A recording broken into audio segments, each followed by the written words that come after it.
podcast listener eyes went wide. He was shaking his head. It was as if I'd asked him to eat diarrhea. But let me be clear. First, I would not do that.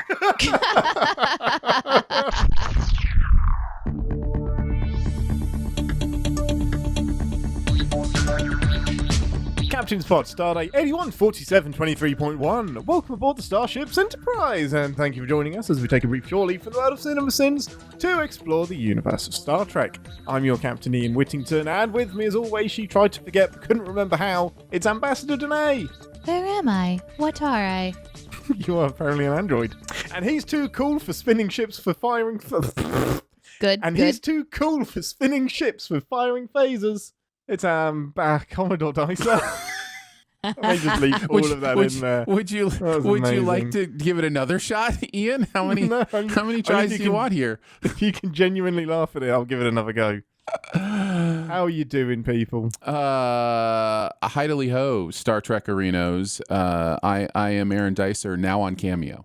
That's just how I'm gonna introduce myself from here on out. We do not allow any kind of product placement in this show. Please watch CinemaSins, TV Sins, and all other CinemaSins co-products. Are you gonna bleep that out? Yeah, just bleep. No, just Aaron's. Now yeah, on just bleep. bleep. Yeah, just bleep Cameo. People are gonna think he's talking about OnlyFans. Yes, and you better OnlyFans. bleep that too. Oh, Aaron, what service did Deneé just mention? I have. No, I know you want to edit OnlyFans into the statement. Yes! That's fine. Go ahead and do that. OnlyFans. Yay! Now on OnlyFans. See, I'm making it really easy for you. I didn't even have to do that. That's so fun. Oh no! No, I've talked in the past about starting like an OnlyFans where the personal requests are for like compliments and encouragements. Yeah, and not, it doesn't have not to porn. be nudity. Yeah, it doesn't have to be porn at all. You did. People do it and don't even get undressed. Yeah, That's what I should do. I'll be so popular. I'll start an OnlyFans and just show my puppies. Yay! Only pups. That's right. You know what? It would That work must be better a if you thing. had cats. I'm just saying you might get And a then I could little... show my pussy. Yes. That's Yes. the- Oh my gosh! But I do This have a week, dead we're going to be fish. doing Season 2, Episode 5 of Strange New Worlds. This episode is called Charades. Before we get into it, let's have one big prediction and one oddly specific prediction. Ambassador Deneé, go first. Charades. Or charades. Before doing that, I think, this is a good time to mention this is an R-rated show. I apologize for what I have said.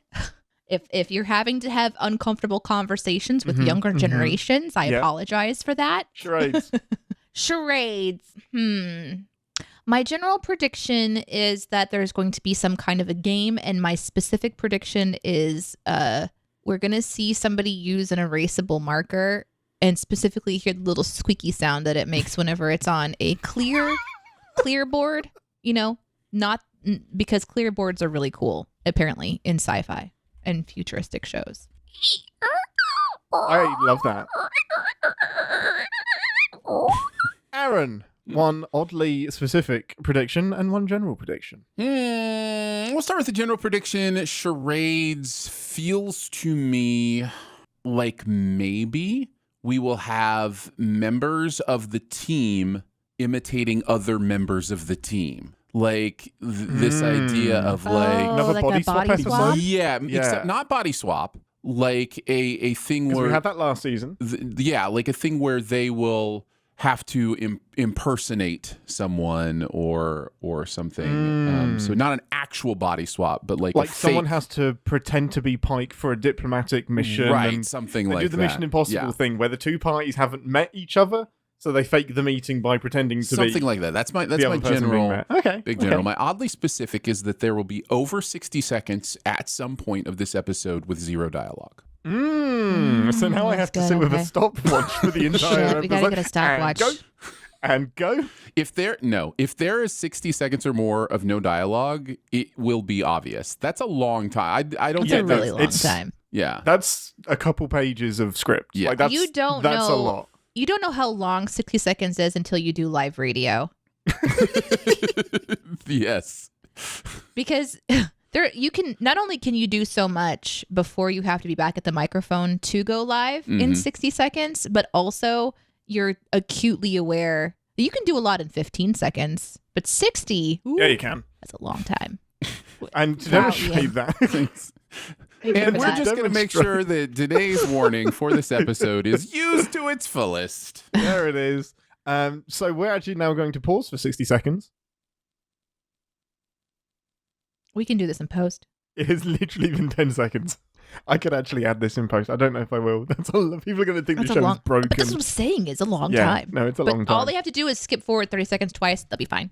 Amazing. Well, on that top tip, let's head over to 10 forward. Wait, what? No, let's head over to the holodeck to watch the episode. We'll see you guys in 10 forward, 3 to beam out. Transporter noises. Insert transporter noises here. Transporter noises.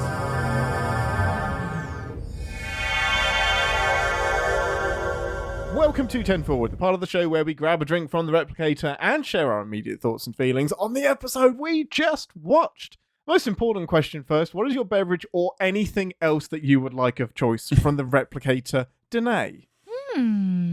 Yeah, I want whatever Pike was making. Any of it. Mm-hmm. All of it. That looked good. Yep, right. There was All of the like a food. green gelatin that appeared to be made in the image of like a pyramid that had something suspended inside of it. I don't think that was decor. I'm sure that was like No, the decor. No, that was a fancy, futuristic Jell-O mold type thing that you cut into, and then I'm sure there's some like crispy, crunchy, gooey. So it's like goo, or is it Jell-O gooey, crispy, crunchy, and then more gooey in the middle. I know it. I can Man, feel it. I love the idea of you walking into one of these things, biting into something, and it's just a marble, and Yeah. you just shatter your teeth. You're like, no, no, not edible. That was an ornament. Mm-hmm. That would happen. Commodore, what would you like? I don't care what drink the replicator makes me, as long as it makes me a lot of it, because boy, am I thirsty. Oh, okay, yeah, a lot of thirsty, lot of things to look at in this episode and admire. It was also Agreed. a line from Spock, who was like, "I'm sorry, I'm so thirsty." I was like, "Yeah, you are." Yeah, you are. Bacon, that's what I want. That bacon looked cooked to perfection. I want Pike's bacon. Yeah, both definitions of Pike's bacon. That's what I would like. Okay, Ambassador, give us a synopsis. Deer in headlights. In today's episode, we finally learn what really happens when a camera spins around two of our favorite characters kissing deeply. With one nose inserted in the other, it appeared to be a great kiss. Everybody else was focused on the kiss. I'm just going to say this right now. I was focused on something I've never seen before, which is that Chapel has an upper pinky tattoo almost identical to mine. I have never Really? seen this before. Oh, I missed that. That's amazing. It's either a ring or a tattoo. It looked like a tattoo to me. By the way, I just got mine like Interesting. retouched. Hers is 2 lines, not 3, but it's in the same location on the other Wow. hand. It's the other hand, but it's the same Maybe she location. had the on- same heart epidemic that you had. I just know, listen, she's died listen, too. I just know it's on the opposite hand because you link pinkies, right? Like that's a cute way of holding hands. Like if we linked if you believe in love and shit. Other things that happened that are interesting is Spock has to not be Spock. I think again. Does this happen before? Did he go like more human in an episode once before? I feel like we saw him struggle. Yeah, he got like ragey during the Gorn episode where his emotions came out. Yeah. Okay. They've skirted around the Spock being a rage monster a lot so far. Yeah. So in this episode, Spock gets to be fully human Spock, and also the writers found a clever way of showing us what that would be like and giving us more Chapel Spock without it technically being that Spock is cheating on his woman. So well done, writers. We got to see a little They were space on a break. adventure. We got to see a little space adventure as Yeah, well, we did. where we get to meet things named colors. Yep. And also, Spock's mom shows up. Yeah. Spoiler alert, my favorite character. It's the mother-in-law episode of every sitcom This ever. is the mother. It is. Yeah, so this week, Spock gets turned into a human at the most inconvenient time, because guess what? The in-laws are around, and they're going to be judgy, like all in-laws are. And feelings are declared, and Spock has to maneuver his way through with the help of his good buddies. Initial thoughts and feelings, gut reactions, emotions, or non-emotions. Commodore, you Are we going to first. talk about the predictions? Do we usually do that before we do our feelings? No. We usually do that at the end, but we can do it now. No, So, then never mind. I was excited because I got something right. So I'll forget. I will absolutely forget. So let's do the predictions first. The big prediction that Commodore Dicer had was that members of the crew will be imitating other members of the crew. They stood in a line and impersonated Spock. I was like, look, it happened. It Oh my happened. God, I totally missed that. Yeah, they did. Everyone did a Spock impression. So, I mean, probably too many plurals in there, but I'll let you have that. That's fine. It wasn't at least everyone a little bit of it. interacting. Yeah, but there was a little bit there. I'll let you have that. Your specific one, which kind of nearly happened, was over 60 seconds of no dialogue, which we got close in a couple of places. We got I was like really rooting. 20 I was rooting seconds. for them to actually play charades for a little bit. No, they didn't actually It fucking just didn't play happen. charades. Just didn't happen. I mean, if this show did like, you know how during the credits of Friends it would always play like an extra like type 5 or like 30-second bit. That's what it would have been after Strange New Worlds. It would have been them playing charades hilariously. right. Yes. Yeah. Oh, that would have been so smart. And That'd have been perfect. maybe they would have had my prediction in that scene. Absolutely. So Deneé's prediction was some kind of a game will be played just No, based off the didn't title. happen. They never played it. They never actually played charades. Although They did Prin's say dad- they kind of implied that they did. So I think that maybe I should get a point on that one. But yeah, you get half a point in this game where we aren't tracking the points for once. Spring's dad was adorable though, just like an ear. It's so great. It's amazing. And your oddly specific one was someone will use an erasable marker and it will squeak. Not even close. It's just, I No. was expecting Chapel to have like a whiteboard where she's doing like the conspiracy thing where she's just I was drawing ready out for all it of the her, whole Yeah. episode. all of her medical equations, just like, it's not going to work. Or that it was Amazing. going to be charades time. Right? And that's where Yeah. they have to put their answer down. Yeah. Amazing. All right, Commodore, give us your feelings. Yeah, my favorite episode of the season, easy. I loved this episode. Loved. Nice. And I kind of had I went through waves at the beginning because it starts off with Chapel's voice, and I was like, yes, a Chapel episode. Let's go. I Let's love go. Chapel. That was my very first note, was Aaron will be enjoying this. Yes, it is true. And the thing that happens very shortly after is that we get some Spock narration as well. And I was like, oh, it's not really a Chapel episode. It's a love triangle episode. And so I really did have this big letdown of, we're just going to be in the love triangle for this episode. Yeah. And that's super annoying to me. And some of that stuff was annoying to me. However, this is a really good story. Like, what they're doing here is a really fun way to use a big concept and actually have it drive character growth, drive, plot, whatever the case may be. So I really enjoyed this one quite a bit. I had a good time. Nice, amazing. Ambassador Deneé. People are in love in this one. And it's going to be tough for you. And they're forced to admit it in front of their peers and an alien to save the day. So I hated it. I loved it. I'm kidding. Did you actually love it? No, I had a great time in this one. Oh, that's awesome. I Nice. continue to be really impressed with how they're taking the character Spock specifically in this case and showing us more dimension to this character that I feel like a lot of other people have seen and maybe possibly be bored with. But they're able to play around with the youth of Spock, and I think that they're doing it in an interesting way. I'm very curious from a perspective of somebody who's knows who T'Pring is, knows what happens with Chapel down the line. I have no idea. I don't know what happens in the future. I'll be talking about that. I have zero understanding. So I don't know if what they're doing in this episode usurps anything that's happening later, or it makes it not make as much sense. Or even just a Spock character, because in this episode we like completely go full Spock human. And I like that they're trying to kind of give some dimension to this character of him having a chance to explore part of himself. Then they tie it into his mother, which, because I am a new mom, I'm really like close to this whole child parent thing. Don't fuck with my kid. I was told so many times that, like, whenever I would watch something and I'd be like, yeah, mom, kid, whatever, and the parent in the room would say, just wait till you have your own child, you'll understand. And I'm like, blah, blah, blah. And now I get it.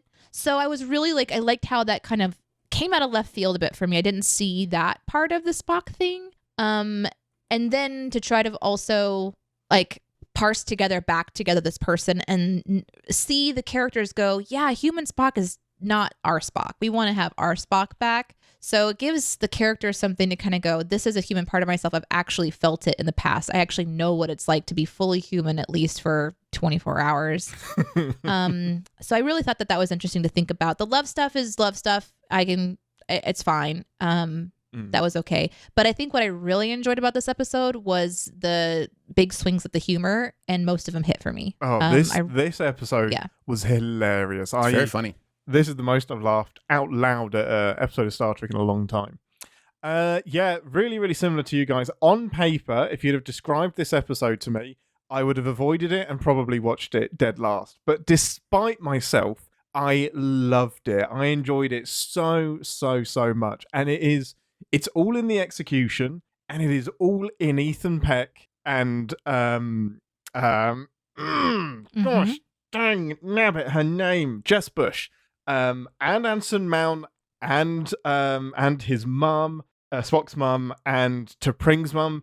Like, this episode sings because of the actors and because of these characters. It is so much fun. I had such a great time with it. And this, like, I kind of joked with the intro that you've got that it's the mother-in-law episode of every sitcom ever, combined with the body swap episode-ish, kind of, that we've seen done a million times. But hey, it works. It shows you that a concept that has been done can be delivered in a fresh way. It can be executed well, and that doesn't define the story if it's executed really, really well. And again, this just lets the actors and the characters that we love sing. And even though Anson Mount isn't in it much, every single thing he does adds to the story, is entertaining, is funny, and was purposeful. I had a great time with it.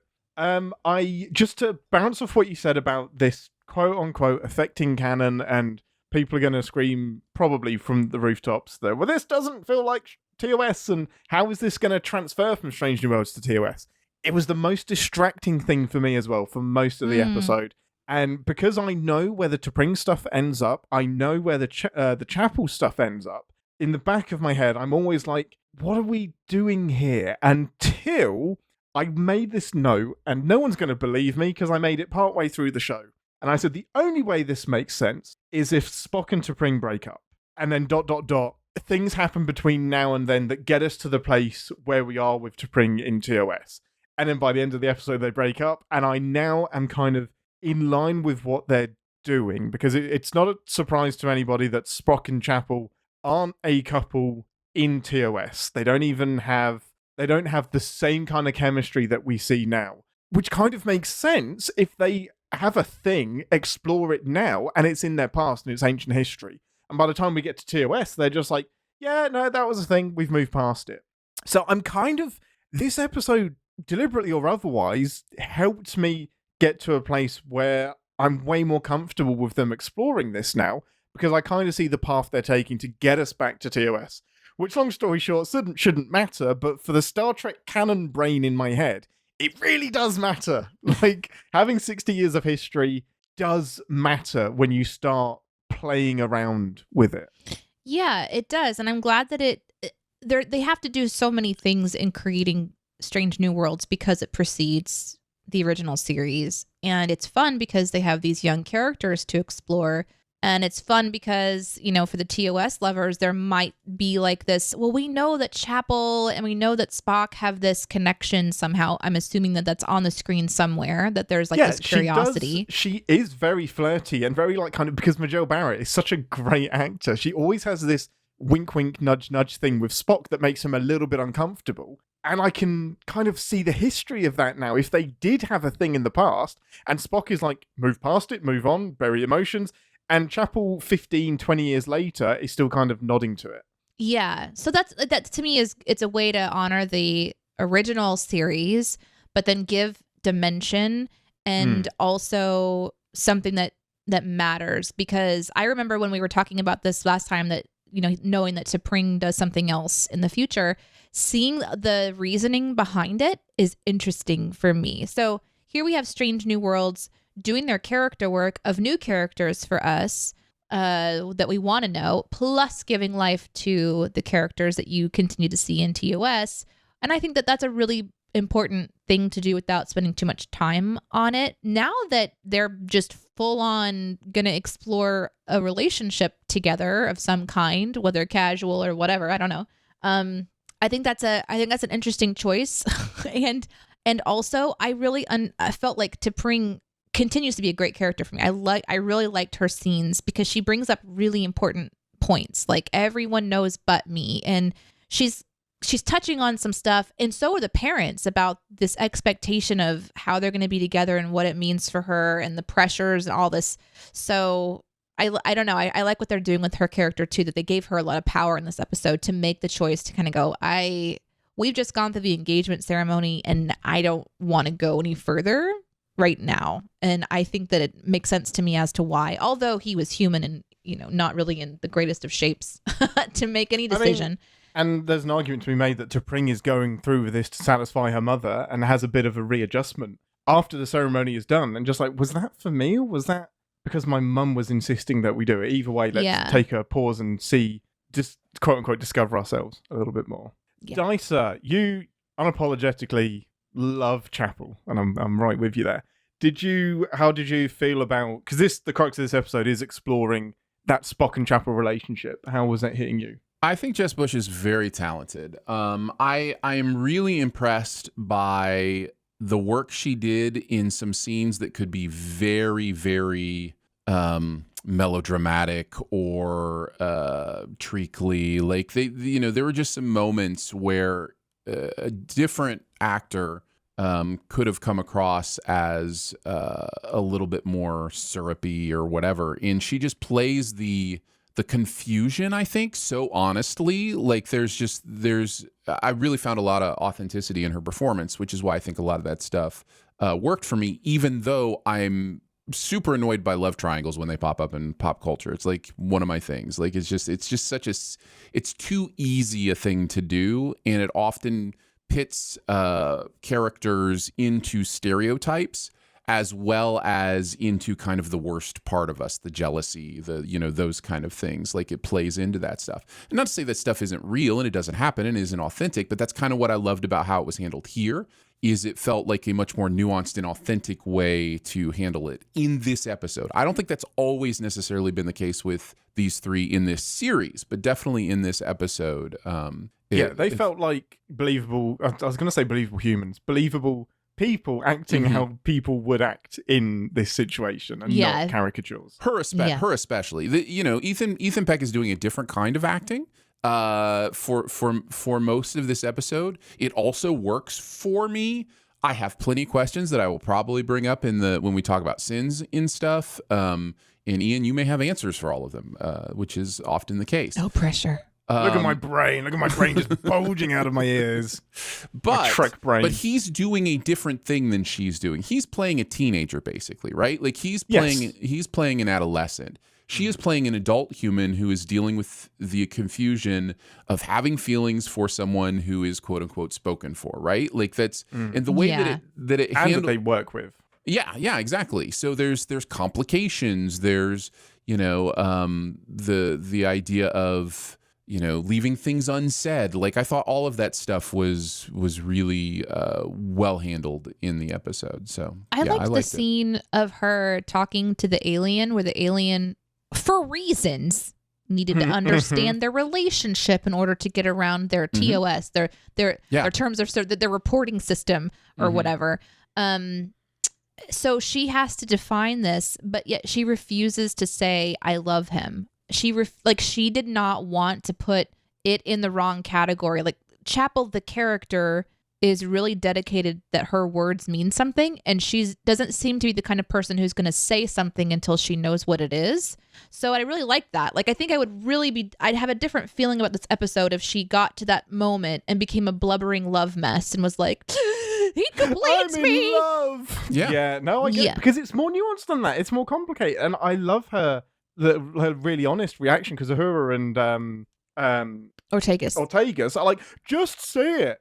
And it's not just say it. It's No, more it's not. complicated than that. It's way more And they complicated. really respect that. To your point, Aaron, it does seem very authentic. And I appreciate that the writers didn't push the character into a direction that I feel would be more of that archetypal sort of easy reach. It's an easy reach to go. And so she's in love, because a lot of times the dimension of a woman in love character is just like this unbridled devotion. Their whole identity is this loving career, this person. Stop everything and just become wife. So it's really nice to see that she wants to be honest with this being and talk about how she cares and she needs him to be this whole person, but doesn't, jump into the love thing. So, love triangles are sometimes, frustrating. Love in general, sometimes frustrating to watch because it doesn't feel authentic. But for some reason, this one really does, to me, feel really authentic. Despite everything and maybe doing this before, it feels like this is how this story would go, which is a tough trick to pull off. Yeah, I agree with that. Think there's a good transition there into Ethan Peck. He makes this episode for me. He is Ethan Peck, you may not know this, is a human. And he is now playing a Vulcan that has been turned into a human that has to pretend to be a Vulcan again. And when you have to do that level of gymnastics, I am so impressed, and he sold it. And I adore every single scene that he's in. And considering this is the third iteration of this character, I just love his Spock. And I love that he is a young Spock. And everything he did was just incredible for me. Can I call out a couple things that let's do it. That I love so much. One of the very first moments, he looks at Mbenga or Pike, one of the two, and he just says, "Seriously, it's so nice of you." And I just he's feeling gratitude. You're being so kind to me. It's just like, oh, that's me. Yes, I the feel sincerity is so good. The sincerity was beautiful. And it was sincere and hilarious at the same time. Yeah. It was gold. Like, this episode is gold for this character. His little grin is just the best. The little half grin is so amazing. Yeah. Aye, Captain. And just like the little tiny creeping grin. Just nailed it. Yeah, it's so wild. It's so good. And they did that kind of little mini montage where you have three sets. So you have Spock cooking with Pike, Spock having dinner, and it wasn't overdone. It was a mirror back to the beginning of the episode, but it wasn't like, let's spend the episode looking at the funny Vulcan, finding out how to be human again. Like, they kept this episode so busy. I think back in TNG, I was about to say snap your fingers and make Data human, but they literally do this with Q. They snap their fingers and make him human. And most of the episode, pretty much the whole 45 minutes, is, wow, isn't it weird being human? And this episode does that, but then piles in 3 other layers of story that all intertwine and work together as well. It's so well done. Yeah, I really enjoyed. I mean, all things Spock was really fun. I really loved it. Like, how this is going to say a lot about me as a person, and I realize that I'm giving permission to judge me, I suppose, but I would prefer that I am a human, I have This faults. is a safe space. It's fine. How relatable was that scene in the room where they're doing their debriefing, and you think you're going to go into a debrief scene, but then you kind of go into his head and he's just looking at the crumbs and it's bothering him. But then when he's human, he's like, you're going to need to clean that up. And he's like, yeah, I'll get to it. And then he's just like, you'll clean it up. Yeah, like he totally loses his shit. And it's completely inappropriate. But at the same time, you're like, we all have those days where something just tips us. And just to see him fully unbridled without realizing he's letting in too much, like, it was delightful. So you have like him, drinking too much and laughing too weird and just being the awkward adolescent person. And then there was just this relatability inside of there. He kind of starts to get the rhythm of it right about the time that his mom shows up, which adds a whole different dimension, because having an adolescent episode with a mother there is fucking genius, because the mom knows the kid, She knows. Yeah. and she's never got to see Spock as a human. Yes. You I know, never had this teenager. What? Why do I suddenly have a teenager? What's this shit about? they have such Take off relatableness your to each hat. other. Yeah. I just have to say, I would bet any amount of money that one of the biggest cosplays at the Star Trek conventions will be Beanie Spock. Mhm. Oh my God, Beanie Spock. is so great. When that beanie, I laughed so hard when he came around the Oh, corner with that man. fucking beanie on.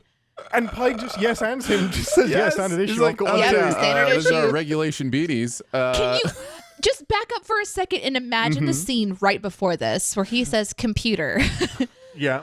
and then he has him make a knit beanie with the Starfleet emblem because those don't exist before that moment. No, but they do. They do not. This is what's brilliant is because this is a callback to TOS. Because whenever Spock would have to go undercover or they find themselves back in time, whatever happened, he will always, without fail, find a beanie to cover up his Vulcan ears. So now he's finding a beanie to cover up his human ears. That's why that moment is so fucking great. Oh as my well. God, that is so dimensionally hilarious. If you Google like Leonard Nimoy doing or it. Spock in a beanie, you will find, Okay. I think it's usually a green or a yellow beanie or something. Oh And my God. It's so fucking great because Kirk and McCoy always side-eye him and just like, what the fuck is on your head? And he's like, Beanie Spock. dude, my ears. I Beanie didn't Spock is know a thing. this was a thing, and that makes this episode sing for me on a Right? totally new level. It's because genius. I really hope that hits home for all the TOS fans because that was It hit me. fantastic. I don't even watch a lot of TOS, and I immediately was just like, oh yeah, that's a nod to Spock's beanie. That may They be really- the origin of it. Like they the origin really- story I never knew I needed yeah. was There Spock's you go. beanie. But the way that they kind of like put through all of the Spock stuff, because like you'll see him with his friends talking, and you'll see him at the table eating, and then you're like, oh, that's cute. But then they go back again, and each time gets a little bit more intense as he's experiencing. And then you get the bacon. He's like smelling things, and he's nauseous, and everything he's saying is just like, I wanted more, and that's really a good sign for me because sometimes humor doesn't hit for me in an episode like this. But this was, it all seemed right. I mean, we've all felt that way about When bacon. he's like, some days I don't cry in the shower. that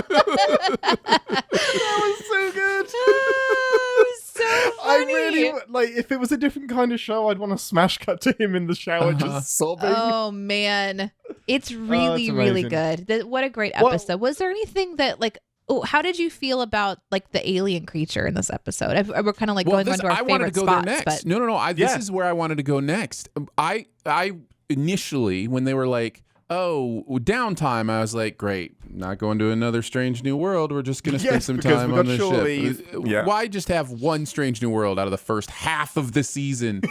But they had that with this, cosmic customer service based alien So funny. race. Genius. It's This so terms of good. service thing It's is so good. clever.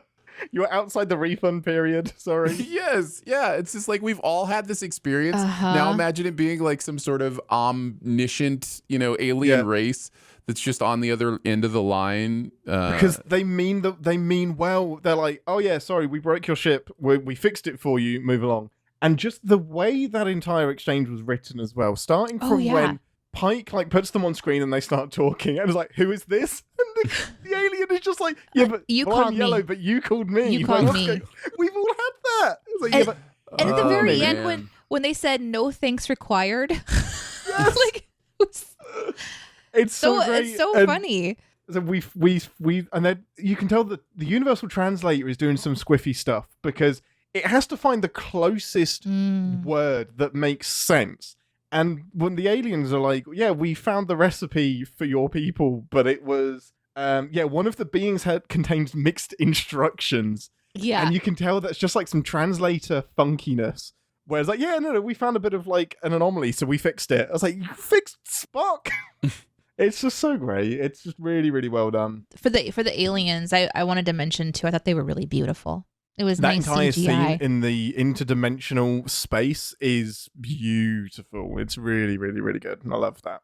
It's weird because you've got like technically it's sort of just a blob on the screen, Mm-hmm. but they found a way through CGI and creativity to make a blob beautiful.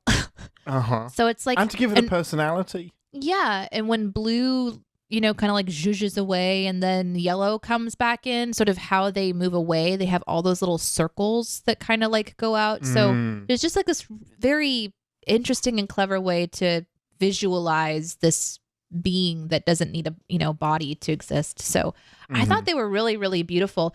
And the customer serviceness of it all seemed like the perfect way for a Vulcan to talk to someone. Like, you're going to have to find the rules and you're going to have to, go into the terms and conditions. The fine print, the terms and conditions. So it really, having worked in customer service, I was really enjoying that part. I mean, I was a little bit triggered because I hate that conversation from the user end. So I was feeling that pain. Oh, it's no fun giving it either. Yeah, it's not when you really can't do much. But how interesting too, as the writers, to think we've got a lot of comedy in this episode. Let's go ahead and make this alien like this different take on like customer service. But that's another big swing that I think that they did really, really well in this episode. It's really fun, but they don't write it off as like a whimsical episode either. They still have like the hard hitting, like emotional beats as well. It's a really, really, really well balanced episode for me. Yeah, it was really nice. Moving away from the beautiful, beautiful aliens into what could have been the tropiest part of the episode. And this is the mother-in-law that doesn't agree with the union. Again, I think massively saved by the delivery of the actor, Alora damn it, I'm not going to be able to say her name right, I apologise. Patnaik? T'Pris. I thought she was incredible. Like, the mother playing character? Vulcans, the mother-in-law. Yeah. Playing Vulcans can sound easy, but she does a really, really great job. She was the perfect level of like snooty for what was needed without being over the top. Like the Vulcan that's doing the admissions thing, over the top. Like Vulcans are a dick because Vulcans are dicks. He was like way over the top, but I think she did a really, really good job of finding that balance. Commodore. I didn't like it. I didn't like the mother-in-law stuff. It was the worst part of the episode for me, both because I didn't understand it, which we can get into during the sins, and you can answer some of my questions, and also because it felt the most inauthentic of everything else in the show for me. So. I didn't connect with the specifically not just the mother-in-law, but the father-in-law as well. I didn't connect with how they related to each other. It was very stereotypical, very. I've just seen it a million times, and it was there wasn't anything interesting about it to me. I didn't even think the resolution of it was all that interesting from their perspective. So it was the only part of the episode I didn't connect to. I think I would have liked a little bit more from her after talking about the resolution, after Spock makes his case for what his mum has had to go through. I think I would have liked something more from T'Pris. Like that's a beautiful. That was moment. great. I'm just saying those two, to me, they just filled a very stereotypical role, and it's also one that annoys me because like I think my mother-in-law is awesome.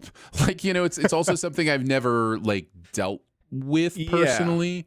And so that trope annoys me a little bit too, but... I would usually agree, but at least for me, this makes sense. Like, I can see why a Vulcan would take umbrage with the fact that Spock is half human and polluting their family line and whatnot. So it has it's tropey, but it has a little bit more kind of weight behind it that I kind of understand. Ambassador. It's interesting.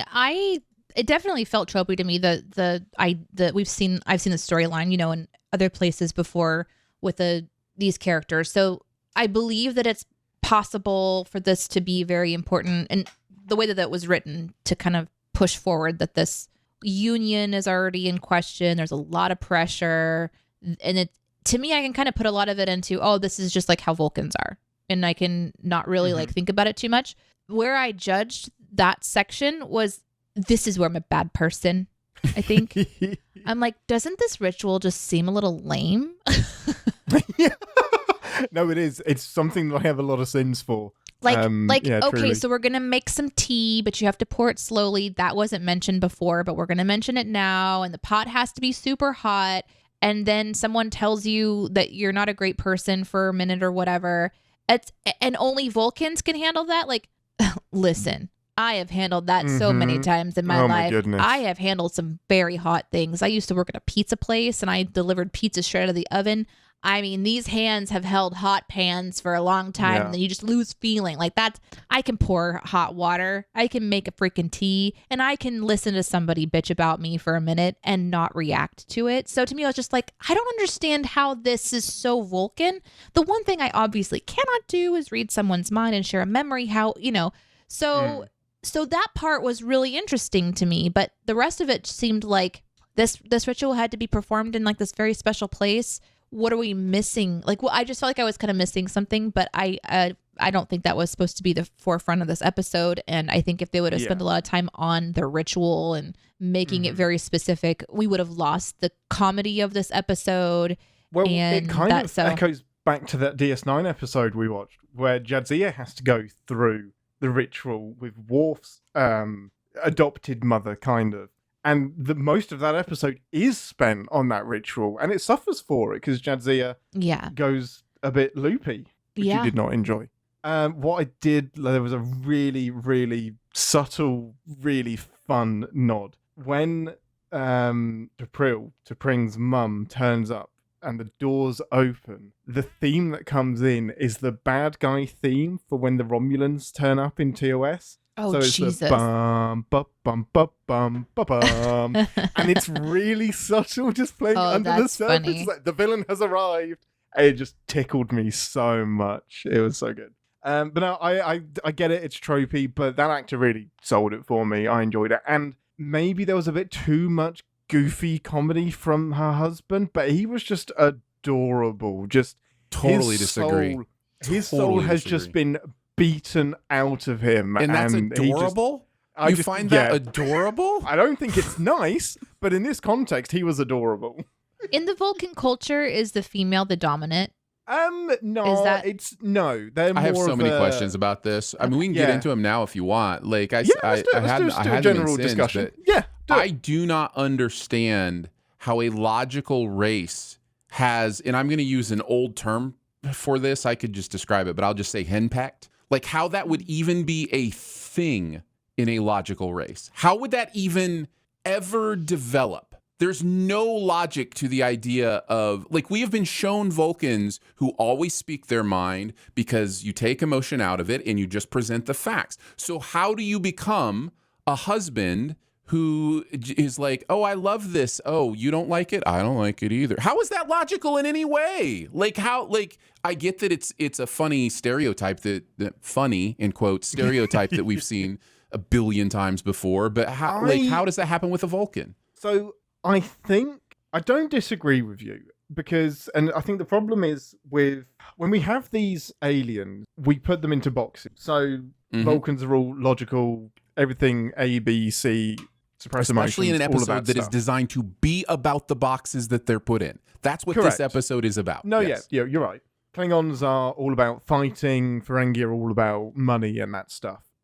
I personally believe that there is nuance and different. There is still a spectrum, even for Vulcans. There is a spectrum to how much they actually day to day follow logic, etc. So I can see him being an exception to the rule, kind of. I don't know why that's a person that she ends up with, because you'd think maybe she would desire somebody more forceful. But I mean, all Vulcan marriages are arranged, so she just ends up with this potato person because it was an arranged marriage and I didn't know that about the marriage thing. That's new information. Yeah, they're all pre-arranged. T'Pring and Spock are just lucky. Well, not lucky, but they enjoy each other. But this is a pre-arranged marriage. I would like to just say to the chat, who has all said basically the very same thing, which is it's logical for a husband to want a happy wife, or it's logical for him not to want to make her angry. No, it's not. It's emotional to do those things.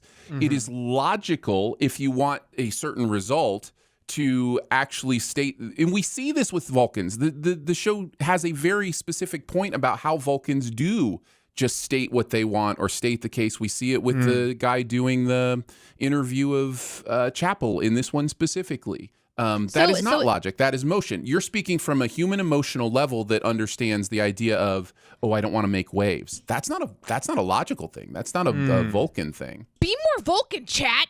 So would it have been different, the scene where the mother-in-law and the father-in-law show up and right away Pike hands off this thing he's made, and the father-in-law character like loves it, and then the mother-in-law points out that it's not perfect, and then the father-in-law's like, yeah, you're right about that. So would that whole scene, and that plays out through the whole rest of it, right, where he's kind of open to these things and she's like, no, this is not tradition, this is not what we do, this is not a logical thing. So would it have been better if he would have been right in step with her, because that means that the Vulcans have one way? Because to me, it was interesting to kind of see, oh, there's another pure Vulcan male person who sees the nuance, who sees the gray. And that was the father-in-law character played against this the mother-in-law character. So like, because they were playing against each other a bit, and he was more accepting and she wasn't, it's like, oh, there is some room. I see it in Supreme too a bit. Like, she's accepting. It's so complicated, which is why I don't have a problem with it, because I'm willing to admit that Vulcans have the capacity to be as complicated as humans. They just don't show it as much. So maybe the husband is a more polite and accepting person that actually loves humans and is interested by them and is like, oh, this is yummy. And then gets course corrected and almost reminded that he's with others and has to present a front of some sort. So that's not how the character is portrayed. The character is portrayed as deferential and under her foot. Like, that's how the character is portrayed. But which again, maybe it's a survival thing.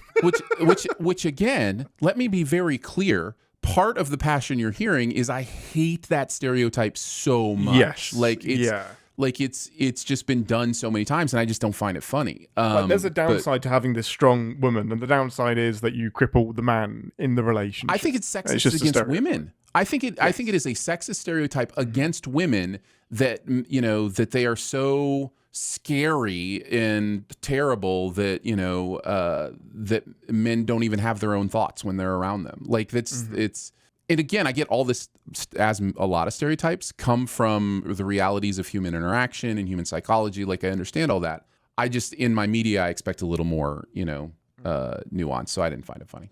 I think what it does for me, this episode, is it's like, oh, I don't quite understand Vulcan culture.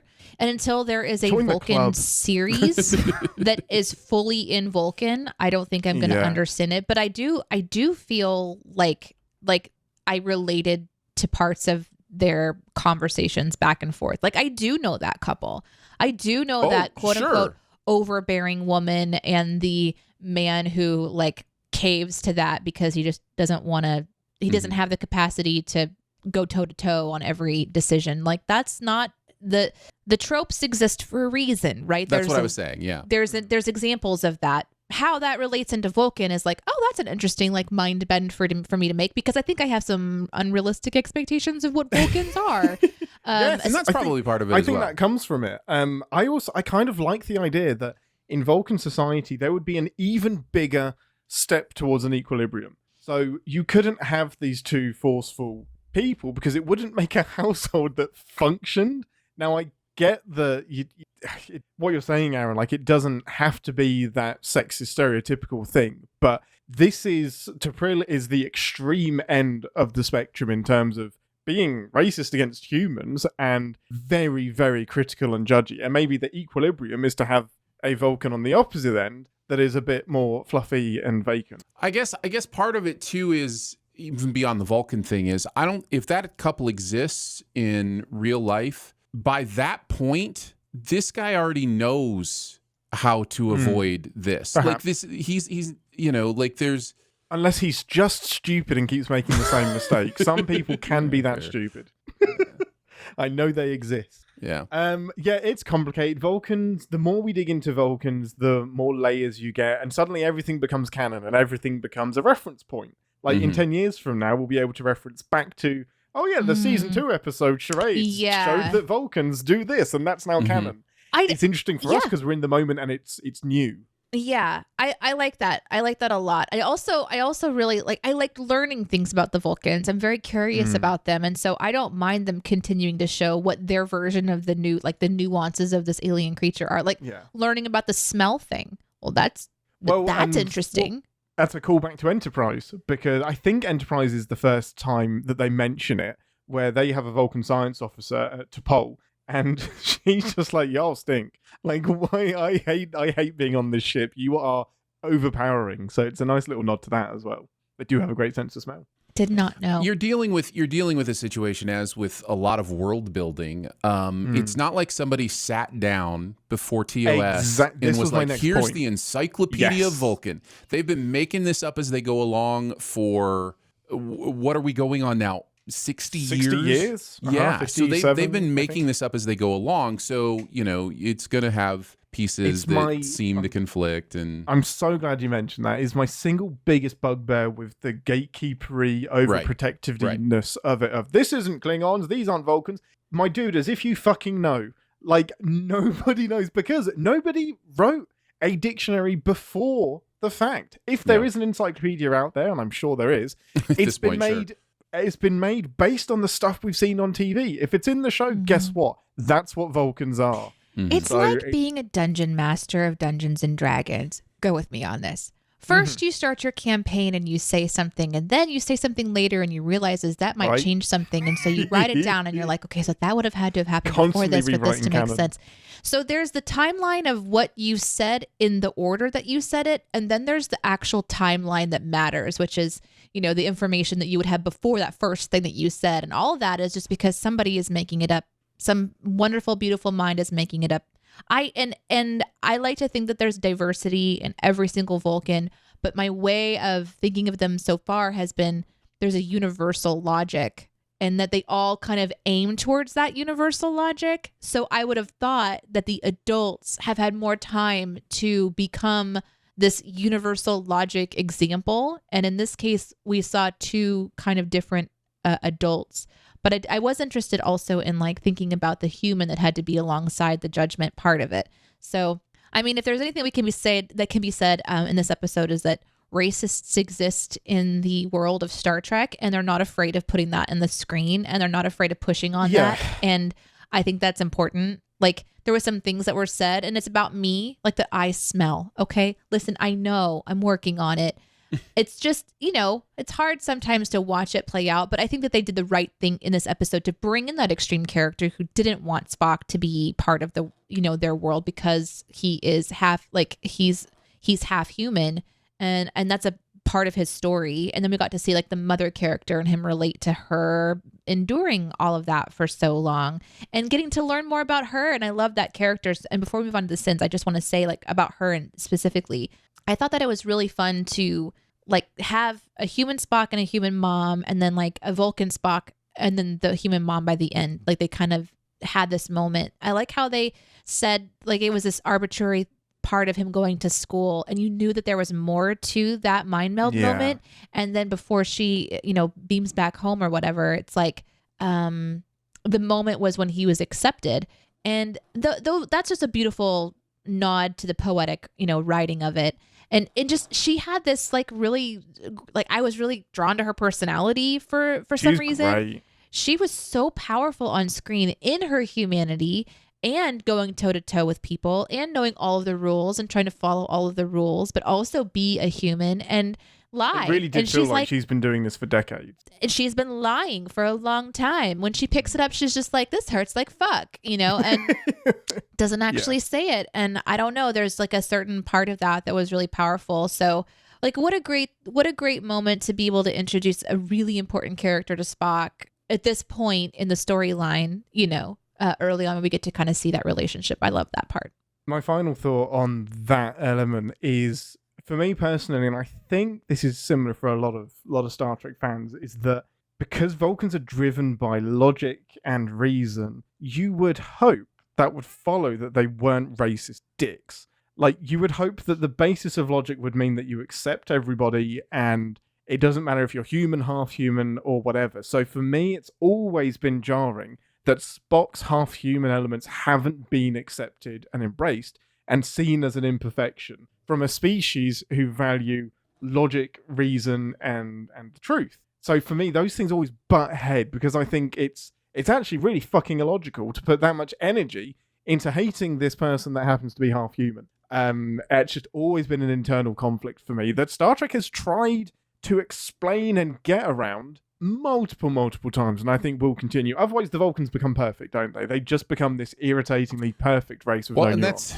That's at the end of the day, the issue with creating alien races is if you create them completely to not be like humans, then you remove their relatability to the humans who are watching. And so every alien race has to be relatable to the audience. Yes. And in order to do that, they kind of have to be human. So Vulcans are human. Like, it's like the things they deal with are the same things we deal with. So, and that's exactly how Gene Roddenberry saw the aliens. Were like, the Ferengi were, this is the capitalist. This is, and not just capitalist, this is the greed. This is everything greedy about humans in a species. The Klingons is everything violent. The Vulcans is everything logic and take the emotions out of it. So every alien in Star Trek is a variation on a human theme in order to make them distinct. So it's bottom line, it's why Star Trek is so fucking cool, people.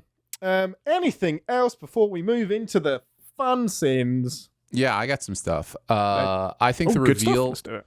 I think the reveal of Spock protecting Chapel with the shield is great. I think it's handled really, really well, and it comes as a beautiful reveal, and it's not telegraphed at all. I really enjoyed that. Yeah, it wasn't telegraphed at all. It was a genuine, and they did a little flashback to show that it happened, which I could have done without because I believed him already.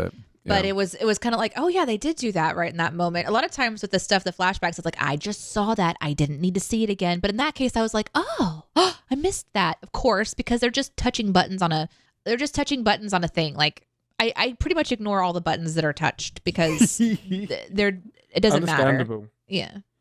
I also really enjoyed the message about accepting for someone for who they are and not wanting them to change, even if it's better for you. I think there's something really relatable about the idea of, I love so much about this person. I really wish they were different in this way. Like, there's this thing about them that really annoys me. And if you're in a world where... It just has so many models. If you're in a world where that switch can be changed, and you look at that and go, oh, great, I've got my perfect person now, then do you really have your perfect person, or do you have a different person? Like, do you have... Like, I just think it's a really... Not only an interesting psychological idea to explore, I think it's beautiful where the show took it, which is, I want this person to be who they really are. My affection for them, my love for them isn't based on the negative things about them to me or the positive things about them to me. It's based on my relationship to them and my choice to love them unconditionally. My goodness. So, yeah. Imagine if like more relationships were less about trying to find your quote unquote perfect pairing and more about accepting the human in front of you and saying, is this stuff I can live with or not? And if it isn't, then make some decisions, but don't try and change them. Yeah. It's a big deal. Don't try to change them. And that's not to say you can't encourage growth in the people who you're close to. Like, we all can sharpen each other. But you can't control that, though. No, and you can't in finding that balance between understanding what is evolution and what is growth and what is just built-in personality, whatever it might be, is part of the trickiness and nuance of having interpersonal relationships with other human beings. But it's I just really liked how this episode handled that. I did too. Yeah, because you kind of had a moment where you're like, Chapel could have changed Spock to be more like what maybe she would want, but she didn't want that person. She wanted to have the actual Spock, which was really powerful. She doesn't know who that human Spock is, really. No, and he was awkward. Beautifully it was a bit awkward for me. He would have grown up a little bit, though. He would have grown up a little bit. I like how I would have two more things that I liked. Go for it. Real quickly, and I know we talked about his performance, but Ethan Peck, like when he became Vulcan again and we saw his facial expression shift back, it reminded me. He was going to nail that. It reminded me of Data, watching Data's expressions and then being able to just emote in these different ways, because it was so strange, but there was just subtleties. Even when he was trying to suppress his humanity and appear more Vulcan, there was still something quote unquote wrong about his face for me. And I couldn't figure it out. And he saved it for the very end when he became Vulcan again. Like, there he is. I see. And it's just great work. Like, that was super powerful to just know that someone's using every muscle of their face to do something unique and then get back to like square one where the character is. I was really, really impressed with that. It kind of makes you realize how much work Ethan Peck is doing every single second he is on screen. I know, it's so good. Which reminds me of the person who plays Data that I can't remember his name, and I'm sorry about that. Brent Spiner. Thank you. And then the other thing that I really liked was Chapel wanting to be accepted in this sort of interview space and being rejected, and then taking her power and kind of going like, actually, I don't want this. I don't want this because I'm doing things over here that matter and that are going to further what my career is, and I don't need to do this to get to it. And I kind of liked that moment because you saw the Vulcan begin to reach for the power. Like you saw that person that's like, well, what did you do? And start to kind of reach out and want to make that connection. And she's just like, I don't need this. I got people to go fuck. I'll be right back. Person. Yeah. No, I love that. He was a little bit over the top, but it was a great moment for her, for sure. My last thought was just how it's a bit of the episode I didn't see coming, and it was how it's like human Spock knows what he's doing is bullshit. Like this entire ceremony is just nonsense and bullshit and just pandering to this horrible woman. But it's not until he turns back into Spock where he gets his full power back and is like, I'm Spock. I'm now comfortable to call this out and get your mouth off of my mother because my mother is a great person and she's stronger than you think she is. But human Spock couldn't have done that because he wouldn't have known is this just my human emotions that are making me feel like this? When he's back to being Vulcan, he's like, oh no, this stinks. And I'm now back to me and I'm going to call it out. I loved that moment. It's one of the best. Usually when they get through all of this stuff and a character decides to burn it down at the last second, you're like, why did you bother? Why did you do that if you're just going to piss on it? But this made so much sense. That's a really good point. I'm glad you pointed that out because it was a really powerful moment where Spock was kind of taking that power for himself and apologizing to his mother for things that he just hadn't realized yet. It's always powerful too when somebody has an apology on screen because they're all telegraphed, it's been written. Yeah. So as a viewer, we're watching these moments knowing that they're not necessarily genuine, that we're watching someone have you're being forced to apologize because I wrote it that way. Yeah. And sometimes it just doesn't feel very genuine. There is so much genuineness in this episode, I think, through and through. And I like that you pointed that out because that was a really profound moment. And I agree with you. I think it coming out of the character in his full self is really powerful. Yeah, it really hit me. I was like, he's saying this not out of impulse. This is Spock choosing to now say this. I love it. Because it's logical. Fuck yeah, it isn't. But it is. Anything else before we start sinning? Nope. Let's start sinning. Okay, let's head over to where do we go? Engineering. Red alert. Warning. Warp core collapse in 10 seconds. This is the part of the show where we re-engage our sin brains and remind ourselves that no TV shows have outseen even our beloved Star Trek. Commodore, you go first, sir. Okay. What? Yeah, you're bothered by the crumbs on the table, but you just wipe them on the floor? That doesn't solve anything. Yeah, right. How is that the choice he makes? It makes no sense whatsoever. You were just bothered because you could see them on the table? It's not cleaner. Logical. You did not clean those. Now I can't see them. If I can't see the mess, it doesn't exist. It's Schrodinger's crumbs. Yeah, exactly. It's fine. Ambassador. I didn't have a ton that I wrote down in this episode, so I'm probably gonna go through my notes really carefully as you guys kind of go back and forth because like the ones that I was writing down in the moment sort of resolve themselves. Like I wrote down a sin when Chapel and Spock were in trouble, like why aren't you just beaming out? And then later on it's like, well, we can't do this because there's distortion field. Oh, right, I forgot about the distortion field. There's a reason why. Like delete transporters. I'm sorry, I can't. No use. I can't ignore that.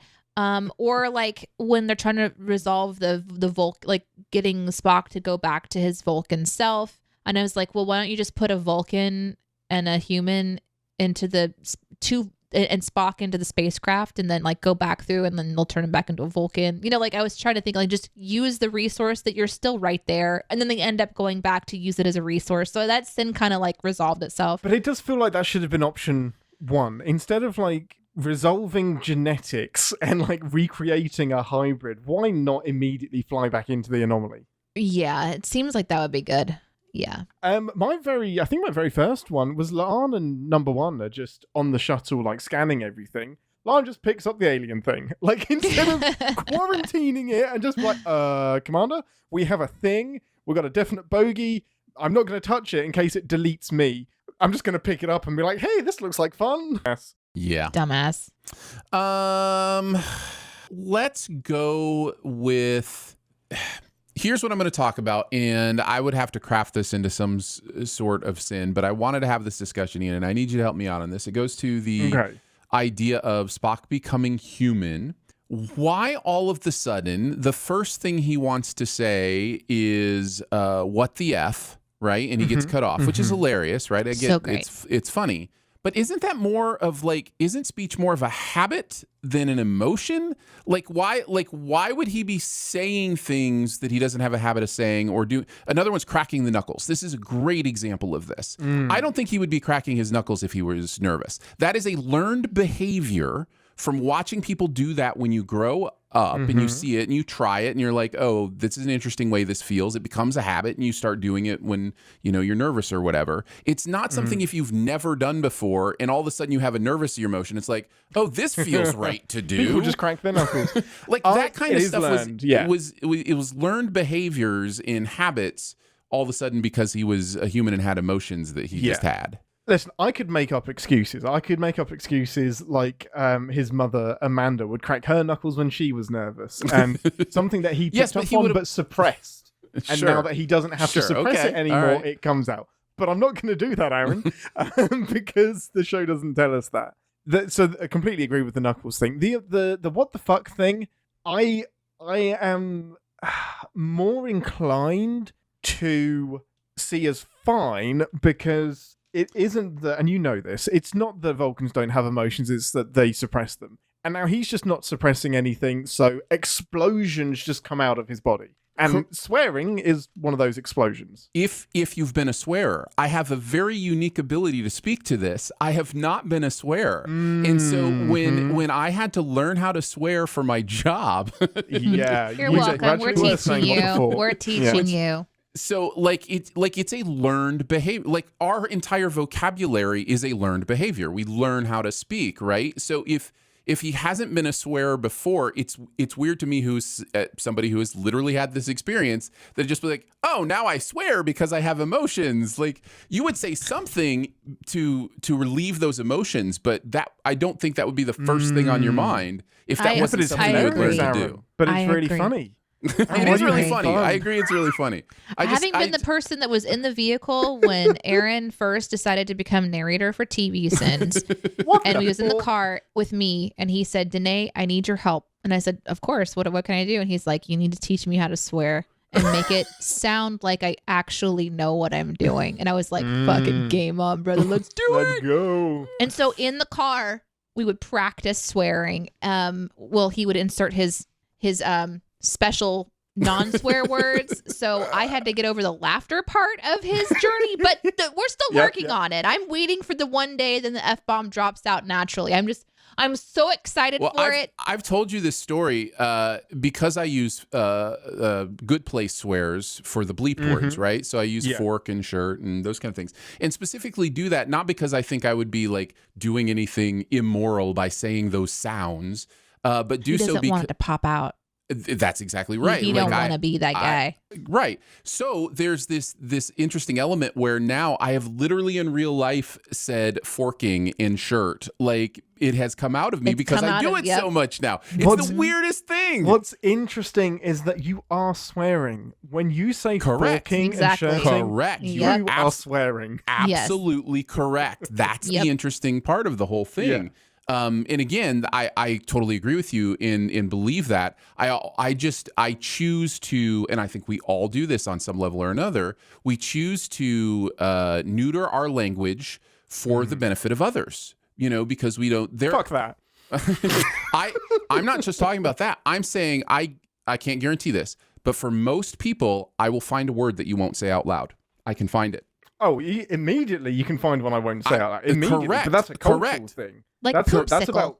It's not. Yeah, So that awful. one. So there's a reason for That's that, not because right? of the word. That's because of the cultural connotations and how it's been used. Thank you. And that is the same for swear words that we would typically use. Like those have a cultural connotation, and in certain groups they do hurt people. Like they do, so like I find it's one of my favorite topics. But anyways, yes, that's fascinating. I found that a little well, how bit, did we get onto that? No, that was the sin. His sin was the get word it. fuck. Okay, his sin And is it the might word fuck. be- Let's move on. It might be that he's around the crew a lot, and because this is, it's streaming, so they can say We the can move F-bomb. on. We can move on. No, I love this. No, I think maybe the crew are dropping F-bombs a lot more, and now Spock has been around that for years. And maybe that is in part of him, and he's trying to suppress it a lot more, and now he doesn't have to. But I didn't think we were actually going to take 20 Listen, I've been minutes to friends with talk about Deneé. it. Sorry, I've been friends with Deneé for over 10 years. So like 13, I think now. Yeah. And you haven't got the urge to, you're proof. No. That's fair. Yeah. Right, Deneé, go for it. You must have had time to find some sins between Yeah, that. I have a couple silly ones. I think I would just be like Kirkovians. Kirk.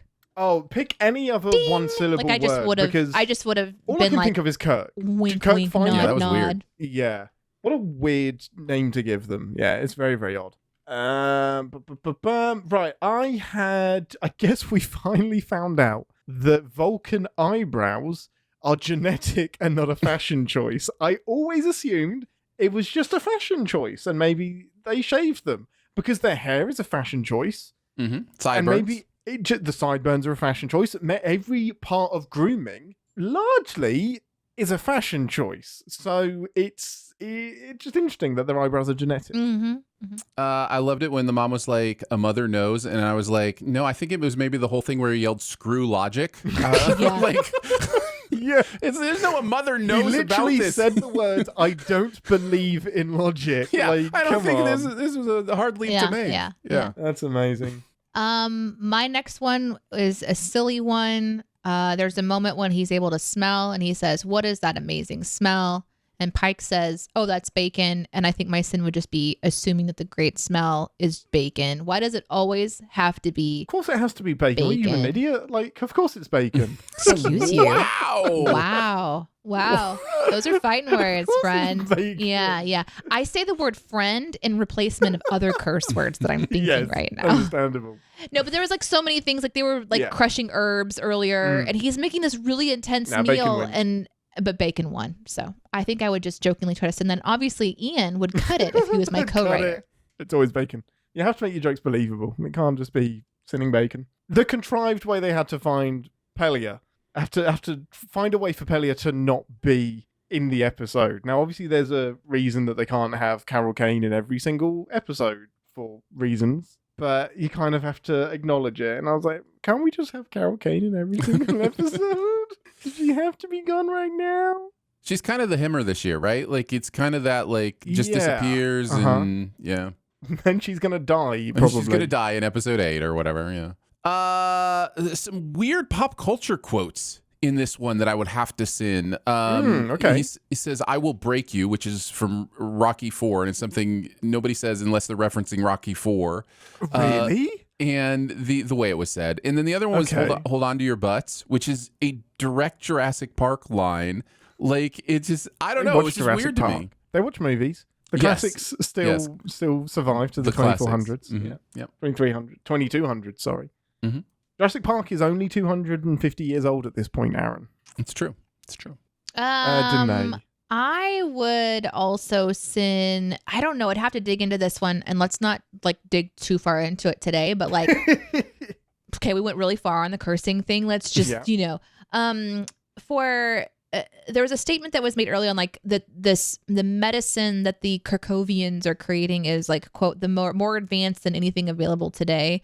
And I was like, but haven't we had the same theme about medicine being more advanced than anything that we've had today multiple times already? Especially like in Strange New World season 1, there's a child I can think of that's still being sucked dry because Don't they mention have it. super advanced something, blah, blah, blah. I don't know. I just feel like this is a theme that's come up and it would require some research on my part because I think Strange New Worlds has referenced the most advanced technology, the most advanced medicine available today, including, I think, what Una has. Yeah. And it just is like, okay, so this is a theme. There's always somebody who has the most amazing thing. And I would like for them to say maybe the third most Just amazing mediocre. thing that I've Yeah, heard in the last exactly. year, you know. That's something not as fun. That's not as impactful. I would love an episode where every single race that's been described as the most something are all in a room together and we hash out exactly who is the most advanced. Because Strange New Worlds isn't the first show to do this. Every iteration has at some point said this is the most advanced ... that we found. Okay, did that usurp the last one or are you just forgetting about that? So yeah, you're right. The medicine, I'm just going to jump off the medicine just because I did have a question about this super advanced race that creates medicine that just happens to be progressive so that the plot can have the ear reveal moment instead of just changing him back immediately. You know, I really think she should have given him that shot and his like fake ears thing should have just popped off as the real I know, ears. I was like, hoping I'm for that. thinking the same thing. Like, And then- just midway through the ritual, the ears just like I raise know. up and fall off. The other thing that I was hoping for was when he went to go reveal, he's like, I've been a human all along. He pulls them off and that's just his normal Yes, ears the underneath. Vulcan ears were still there. They've been immediately like, what did you do? They're still Vulcan. That's amazing. This was a really weird one to me, and Aaron, I'm going to ask you this as the Trek expert. Oh, thank you. Why and did Spock forget all of the Vulcan rituals? Like, this isn't a memory thing. Like, did he not know Thank you.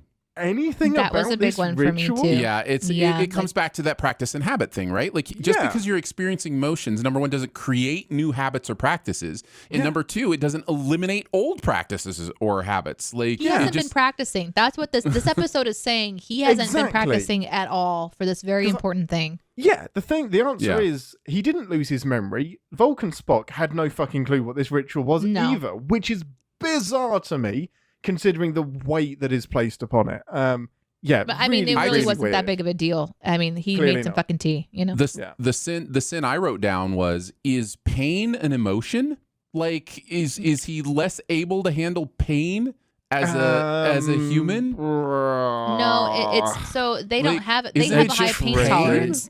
So it wouldn't have even been do- part of yeah. it. They would have just been like lifting it You're up right. and very slowly walking and then slowly pouring Yeah, versus a human has to overcome the pain to do the So they things. do have a higher pain They tolerance. Yes. do, correct. They have Okay. super strength and a higher pain tolerance. Yeah, Okay. that's the and key also of they it. That's a suppress bit their of smell Vulcan because it's better too. Everything is pretty much better about them in general. Yeah, exactly. Everything. The other part of this is linked to the ritual. Every single bit of that ritual is keyed to be about stuff that he can't do now that he's Vulcan, like now that he's human. It's so specifically anti-human that it was just like, this is going to test you as if they knew you were going to be human Right, trying it's to do designed this. that way. Yeah. My next one would be that the riff on this being like the call center bad guys, but there was no hold music. Mm. We would have then played our own hold music, royalty free. I think that would have worked. I think they could have done that. I don't think that would have been too far. I think No, that would have been really fun. Especially if Uhura had like her tricorder and was just like, yeah, it's some kind of harmonic resonance in the thing around us. They could have easily explained that. Yeah, that joke should have been in there. That would That have would been have really been funny. great. That would have been really funny. It's not uncommon for two people to be quote unquote eating in a conversation and neither one of them having touched their food. It does, however, super annoy me when somebody just holds something in their hand that they haven't eaten yet And then puts it back and then down. put it back down. Like, Yes. like if you're gonna put it down, you put it down as soon as the conversation. You don't just. It looks so unnatural. It was one of Yeah. the most fake looking things in the entire episode was when she's just holding that sandwich during the conversation. What's impressive about that is that it's done to look natural. The whole point of that is so that it Yeah. looks like you've just stumbled upon these people as they're eating. But And it does just the looks like the absolute prop department opposite brought thing. out sandwiches and Two you're just holding sandwiches. one. Yeah. Yeah, exactly. Although I will say those sandwiches look fucking delicious. Yeah, I hope I'm they really didn't I'm get so eaten. hungry. I'm really I'm hungry. so Yes, me hungry. too. Can we wrap up the show? I'm We'll really just hungry. pause the show now. Yeah. This was just as a weird, silly aside, and it would just have like a one-line sin. When Spock excuses himself and goes into the bathroom and like brings out his communicator from Cezanne Benga, I need some help. This is not going well. And the Sin would just be like, this is going great. You're fine. You've done most of it. Like, it's weird how he exclaims how terrible it's going. When it's not, they're buying it. Like, you're fine. Yeah. My next sin would be La'an Noonien Singh is not Deanna Troi in this scene. When right? When Why was she's she being giving him the counsel. Yeah. Yes. Yeah. That was weird. It was very... I like giving everyone something to do, but she is not Ship's counselor. The scene where all of the friends are parroting back to him how to be Vulcan was fantastic. And that would have been a So fine funny. thing. But I don't know what character would have been in place. Like maybe M'Benga would have been a good one because he's obviously really familiar with... And it kind of did this weird thing where he's like, yeah, I'm having stirring feelings in Yeah, my nether it wanted regions, the hot sexual girl. attraction thing to happen. That's Yeah. what they wanted to happen, which I think could have still happened with M'Benga, to be honest. Sure. Yeah. Or Pike. Or Una. Really, Anybody anyone. on They're the all ship. beautiful. Anyone on the ship. They are beautiful. Pelia. Bring Pelia in and That's it would right. have happened. Thank goodness. No, but that role could have been played by Una. I always think that other than the Doctor, the first officer kind of has to be the closest to a ship's counselor when you don't have a ship's Interesting. counselor. That's your Yeah. personnel problem. Your personnel person. And also, I would love to just see her on the fucking screen more often. Like, grrr. Ian, Anyway. question for you. Let's do it. I think I've heard you talk about this before, and I couldn't remember what you had said, so I want you to refresh me. Pike once again mentions that the synthetic herbs are Synthetic. You can Yeah. tell the difference between the Sin- synthetic and the Oh, you and the fucking grown. Sin, you guys get it? Sin. So I Synthetic. wanted to hear you rant a little bit on Explain it that more. and explain it a little bit more. Why that's Okay, well, it's a nonsense. sin, and then it's synthetic, and we're not getting CinemaSins. it. And that's, I'm not getting it. Okay. Oh, you mean him explain? The Man. synthetic. Oh, got it. Yep. Nope. You guys get it? You guys Do you get guys it? get You it? guys Do you guys get it? Thanks for joining us, everyone. Next week, this is a bugbear, and I'm probably the only person in the world that thinks You've mentioned this. bugbear twice. Are you okay? I like bugbears. Oh, okay. Is that not a thing? Never heard I that. mean, here it's something the in Dungeons States. and Dragons, right? Is it a creature? I've There's heard a bugbear. Bugaboo. What word am I thinking? I don't know. I think that we should just make bugbear a thing, though, now. Yeah. So keep going. I keep think going. it's an English thing. Anybody English in the live chat, tell me. Thank you. So it is. My main bugbear with the replicated thing is that, yeah, it's really fun to say the replicated stuff isn't real because it's quote unquote made by a computer. Mhm. My problem is the computer is making it molecule by molecule. Right. It is the thing. Scientifically, yeah. They must be talking about some ineffable thing where oregano just smells better when it's fresh and it's nothing to do with the fucking molecules that make it up. But it is. It's all in the molecule. So I've just never bought that. Unless there's something I don't understand about replicators, how it's been explained in the show is you put that molecular pattern into the computer uses stuff to convert energy into matter using those molecules. If it's not the molecules, I don't know what it is. You know what I'd love to see? I'd love to see a scene at some point where somebody puts Pike to the test and like uses synthetic herbs in one and grown herbs in the other, and he gets it wrong. And he realizes that it's just been this psychological thing. Yes, in his mind. exactly. I would love that. That'd be That great. would be incredible. Now, just the live chat is now jumping in, not because of bugbear, but because of the way I said oregano. Yes, oregano, if you prefer, but I don't. It's oregano. I was right. Bugbear is the UK version of bugaboo, which is a more American phrase. Yeah. What's electric boogaloo? No, a bugaboo, Bugaboo. That's Mhm. interesting. You guys are weird. which is an Okay. object of fear or alarm, something that bothers you. It's a bugaboo. Yeah, I don't fear a bug. Okay, I fear a D&D bugbear. Bugbear is more something that gets on my nerves. It's irritating. Yeah, that's what I'm saying. but I Something don't that fear annoys it. you. Okay, Well, fair enough. but it brings you alarm. Like gets I'm not under your alarmed skin. by it. Gets It under pisses your me off. skin. How about There that? we go. That's a nice one. Any more sins? Yes, I have one more. Let's go. T'Pring makes a joke that Spock, as human Spock, laughs at. Yes, he does. Which is more strange?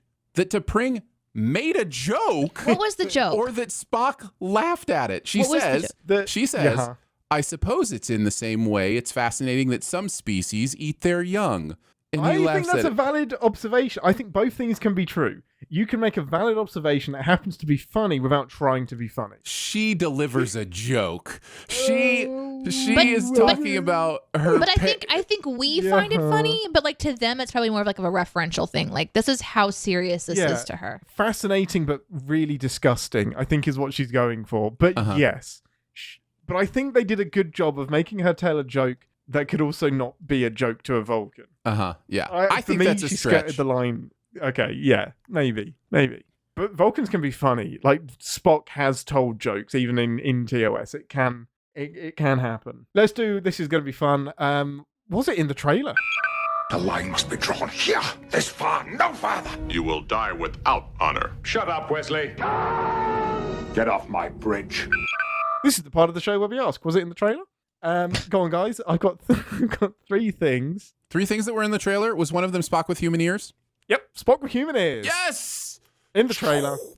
More so, Spock with human ears saying what the F is in the trailer. Yes. Yeah. Yeah. That Cool. whole bit is in a teaser trailer. Great. 2 more. Good job, Hollywood. Yeah, right. You totally get it. Don't. You get Okay, what we so we need. know the spoiler. The trailers are spoilery. So was the kiss in there? Kiss is in there. That's so Nicely done. stupid. That's so dumb. stupid. That's Oh the my worst. god. When Spock says, "What are we doing?" and she's like, "I don't know," and then they start kissing again, it gives away. So, like, I kind of thought maybe it's a memory wipe episode where they don't know who they are, but it's still just fucking. That's not why I'm watching this show. She says, "I don't know. Shut up." Yeah, exactly, and then carry on kissing in the trailer. The chat, I think, said the last one. So Yes, the air punching. Thank you, chat. Yeah, Yay, chat! Woo woo! Spock we're hit it 3 for going in. 3 today. We got all 3 of them today. Well done. Today You've been is our disqualified. day. Yeah, he walks into the bathroom, does his punching in midair, which kind of looks like a yippee moment in the Yeah, trailer. it could It be does. both like ways. he's yeah. It kind could of be like, fuck yeah, yeah. let's go. But yeah. Interesting. Trailers. How do they work? Well, with that, thank you for listening, everybody. Man, that's fun. Oh no, I had one last question. Last, like kind of episode 1, 2, and 3, and by episode 3, Aaron, I think Yeah. both of you as well, Deneé, were like, I'm done with Strange New Worlds. I would not be watching this show. Has last week and this week done enough to bring you back in and forgive episode 1, 2, and 3? I have an answer and bring for you this. back on board. I have an answer for this, and the answer is no, and I'll tell you why. Because I wouldn't have seen them. Oh yeah, but that's That's yeah, a you're fair right. answer It's a because fair that's answer. the assumption of the question is that they could bring you back once you've stopped Gone, watching a the show. whole point is that somebody you would have aren't had there. to tell me. I promise it gets better. I would have had to have believed them Yeah. and gone, yeah, okay, I'll get back into it, which is possible. Mm-hmm. That might happen. And if that happened and I watched these 2 episodes, I'd be like, okay, but I'm still hurt. Like I'm still I'm still in wounded. pain. It still sucked. Deneé, Yeah. would you have been glad that you stuck with it? This episode's my favorite so far. I think if someone showed this episode to me first, I'd be in because this does what I want Strange New Worlds to do. It shows the dynamic between the crew. It shows a bit of an adventure. The Not a humor terrible is place super to on start. point. So I really loved this one. Last week's was at least an adventure on a new planet, kind of solving a mystery. I would have put that one second because it kind of felt like a little dip down slightly. And then do some flashbacks maybe, and then show like how Una came back, or just the other ones potentially. Because again, I think that they're doing something important with the character work. The La'an and Kirk one would be like a out of left field experience, Great that's a episode strange 7 one or to do. episode 8. But yeah, we're partway through. That's interesting. But I think that because of the timeline of trying to show getting everybody back together, this is what they decided to do. But I probably wouldn't have this is a really, really great episode for me because it reminds me so much about what I loved of the first one. I love these characters and I love these actors all together, and they're having such a good time. And I really needed to laugh today, and it was perfect. But I'm with Aaron. I would have already been out. That stings. Yeah, it's tough And too. let because... me be clear. I don't have a lot of time to consume things, and I'm not such a Trek fan that I would do everything anyway. Like Yeah, I have that's the other difference. stuff I Yeah. love that I'm not watching because I just don't have the time to watch it. So I watch for the show, and I'm glad that I do. And it's an interesting experiment to watch something along with you, Ian, and then also obviously a growing fan base. And again, thank you guys so much for downloading the podcast and for the new people that are finding the show. We really appreciate you coming along this journey with us because it's different. You know, it's people trying to figure out like, how do we like the Star Trek thing? And I love Star Trek. I'm really loving the universe and the world. But from a storytelling perspective and a capturing my attention perspective, this season's been a bit of a struggle. Is it a Picard struggle? I don't know. I'll think about that one. I think this is in your face. Podcast listener, eyes went wide. He was shaking his head. It was as if I'd asked him to eat diarrhea. Well, but let me be clear. First, I would not do that. But then second, the truth of the matter for me is I would still be watching the show. It has not, like, when I said I kind of feel like I might be, you know, if we weren't doing the show, I kind of feel like I might be done with this. That was an exaggeration for how I actually operate when I watch stuff. And Deneé bringing up Picard is a great example. I thought the last season of Picard was pretty bad.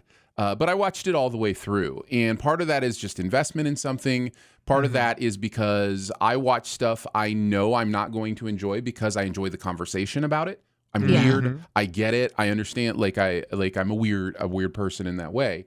So I would still be watching this, and it would be encouraging. This episode would definitely be encouraging.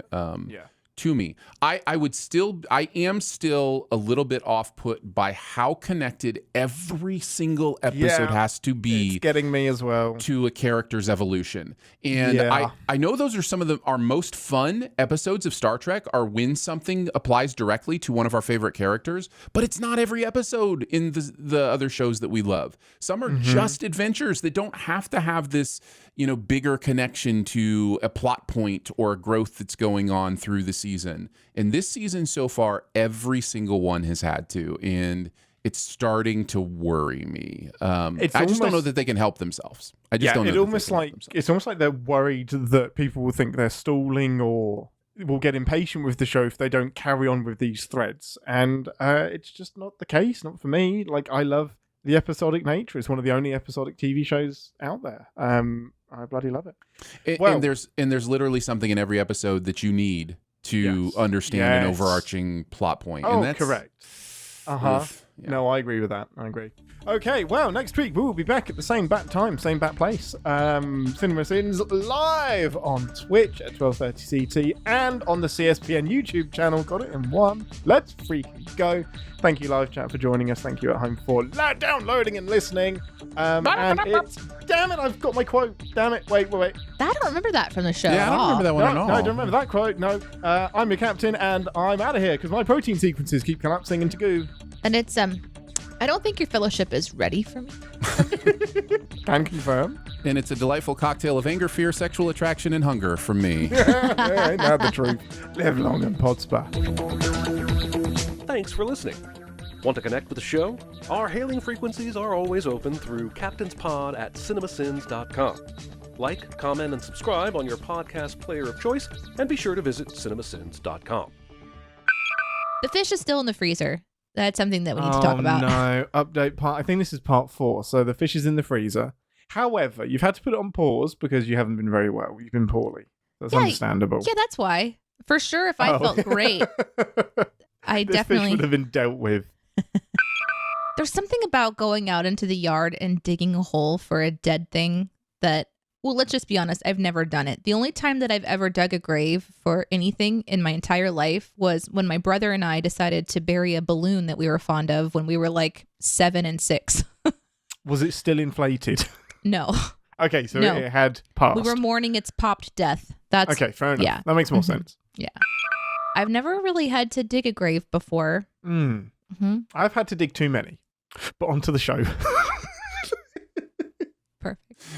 No explanation needed. I actually thought about taking it out of the freezer and looking at it, like just out of morbid curiosity, because I put it into the freezer and then just as like, I don't want to even look at this again.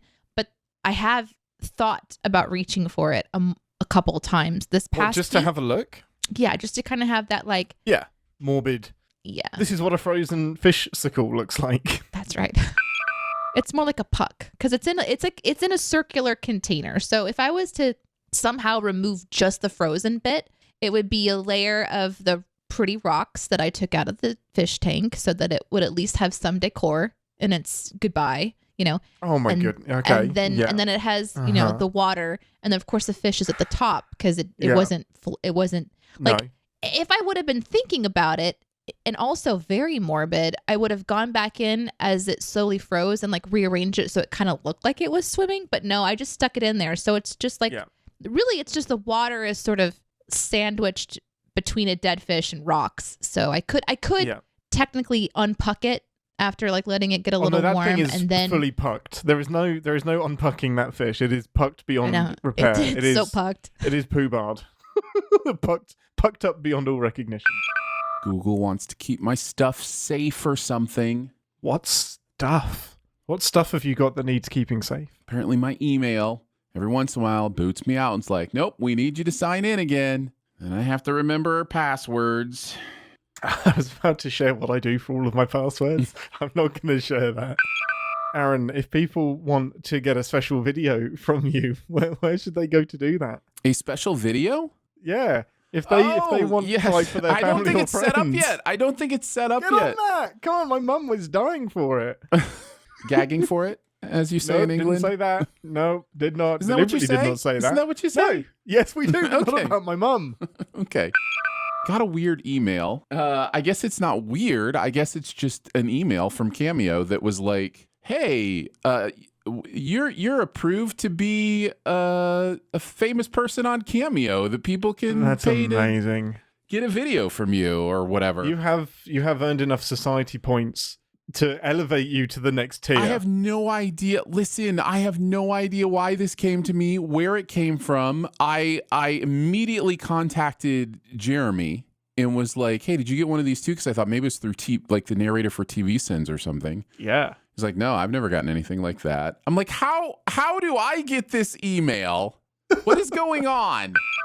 Just so you know, the stage I am at is record your intro video to finish setting up your account. So that's where I got stopped in setting up my Cameo. So nice. So yeah, you should just be really honest. Just like, I don't know who that's all the of plan. you know. I'm just me gonna hit as. record and be like, I don't know why you want this, but feel free. That's all I can say. This is what I do. Yeah, I will send your profile.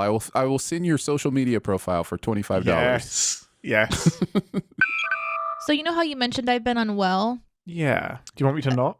No, it's fine. At one moment, I decided to lay like between the dogs. They were kind of curled up with each other in this adorable shape, and so I just laid my head back in them, and they were both licking either side of my head, and it was like I felt so loved. This pathetic human needs to be licked. This reminds me, I wanted to ask you this, Deneé. We watch dogs for other people. It's what we do now. We literally have someone else's dog in our house 90% of the year. That's awesome. It is kind of awesome. I kind of love it. But we are watching a miniature dachshund right now, and he's nervous. He's, and smaller dogs often are. He's got, some medicine he takes for his nerves, but he'll pace a little bit when he's nervous, do different things. But when we put him in bed at night, he immediately goes to my right arm and starts licking my arm and hand. And he will not stop until you force him to stop. Like, literally last night, I just kind of spaced out watching something and realized he'd been licking my arm for probably 40 minutes. Like, I'm not kidding. Like, the entirety of a show. Oh, my God. Your arm is just like a different shade to the rest of it. I'm like, my arm has never been this clean. This one was from Exponents 2046, which I don't know that I've seen chatting on YouTube before, so thank you for joining. Said the problem with canon is not that Spock and Chapel kiss or express feelings. The problem with canon is that nobody on the Enterprise knows who T'Pring is in Amok Time. Uhura, who is she? So thank you for pointing that out. Yeah, it's a tricky one that I think they've chosen to put away. I never saw Uhura in the same room with T'Pring in this episode. We haven't. It's really, really getting hard when she's on the ship. Does she? Or should she just know that Spock's fiance is? I'm going to go into a sin from Flyboy on YouTube who says, I have a sin about the interview. Is the Vulcan Science Academy saying plagiarism is logical? That gave this former English teacher convulsions. Yeah, it did sound like that. It's like, no, you have to repeat everything exactly how it was. So essentially you just copy and paste something. You're quoting it. Yeah. But you also have to be able to quote it aloud. And it seemed like that interview wasn't her quoting things back. It was just what she had written. Was really strange. It is a bit odd. I think the idea is that our built-in human thing is to create a synthesis and add our own voice to it. And the Vulcans would be like, well, this wouldn't have been published if it wasn't perfect. So why are you trying to improve it? Just read it verbatim and it's already perfect. Let's see. Here's a sin from Twitch from Sarah Superior who says, Sin, Ortegas doesn't take a bite out of her yummy sandwich. Correct. And that shit needed to be eaten. It was beautiful. Well, I guess they got it to go, so I guess technically they were munching it on the way to the shuttlecraft. Maybe. What about crumbs? What a weird thing. I mean, just have a replicator replicate a new one when you're ready. I don't understand. Right? They don't have replicators yet. Whatever it is, not replicator. Then they do have. Yeah, I can't remember what it's called. It's a. Wait, what? They don't have replicators in Strange New Worlds yet. They have. But he's talking else. about the difference between synthesized stuff. So they do have something. They have some guys. I think it's actually called a food synthesizer. So maybe that is why. Maybe that's why that actually makes sense. Because they don't have the full matter replication thing yet. Yeah, your sin is moot, bitch. Oh, I ain't editing it out. People can just correct me in the comments. Fuck it. That'd be great. Nick says, Sin, Pike is supposed to be super good at first contact and diplomacy, but acted like a bumbling fool when talking to Yellow. And I wouldn't have it any other way. It was great, but this Sin is so true. Like when the creature's like, I'm Yellow, like how is a captain of a starship thrown off by that? Like the name could be anything, right? Like, yeah. And you've got to know that that's just the universal translator doing its best approximation of what this creature believes Yellow is. Yeah, that's mugging for the audience. Correct. Here's one from Flyboy. Sin, what is sub-impulse speed as opposed to sublight speed? So you have got thrusters, impulse, and warp speed. Thrusters is for, it's like the air jets, quote unquote, and like the like a hot tub. Yeah, okay. It's like the hot tub on the space machine. And that's for like little maneuvers and just really gentle stuff. Impulse is like going all the way up to like I think it's like half the speed of light. Like it can go really, really fast. That's good for traveling inside a solar system. And then light speed is faster than light. I think we're going to go on to some questions. Question for, this is not related to Star Trek at all, but Ian, who trolls you more, Aaron or Deneé? The answer is yes. It's a fair answer. I think Deneé, because we do this show more than the three of us. So I don't know, because Aaron kind of loves that he can troll me, because this is a new thing in friendship for him. So I like that I control you. Point made. Point made. There we go. We were talking about like creating the perfect person and how we can't really control a person. You should just let them be who they are and like love them despite there being some quote unquote flaws with them. And so Flyboy says, you mean you wouldn't reprogram your holographic lover like Janeway did? Well, a holographic lover is a little different than real life. So they're running interpersonal relationship. All the holographs are like, wait, I matter. Yeah, no, you're not. You're energy. You light. You light. You light. You not matter. It's really great. She literally. You see what I did there with it? That was good. Yeah, that was good. Yeah, that was nice. You know, I completely stole that from Neil deGrasse Tyson. Yeah, so there is this like ongoing hologram program on Voyager, and Janeway kind of falls in love with one of the attractive Irish bar landlord people. As one does. But there's certain things like he's not very educated because he's in like they're in like 1700s or no, probably 1800s Ireland. And he's like, yeah, I didn't really go to school, so I don't do much reading. So she rewrites his program, basically because he's hot, into being this well-read, educated person. But the problem is, he then also comes with a wife. So she just deletes his wife as well. Sounds about right. Right. Which led to one of the... Sorry, I'm going to keep on with this. It led to the best cosplay I've ever seen at a convention, and I saw this in person. It was a lady in full Victorian gear that just had a sign around her neck saying the deleted wife. Oh, that's funny. Just incredible. Just the best. So good. Zink also that I just had a ghastly thought. We know the soundproofing on those rooms is terrible, right? So, and Spock has neighbors. Oh no. With the whole like. You say chapel. ghastly. I say hand me a glass. Oh, you're sick. Give them their privacy. Hell no. I am Aaron Dicer, now on OnlyFans.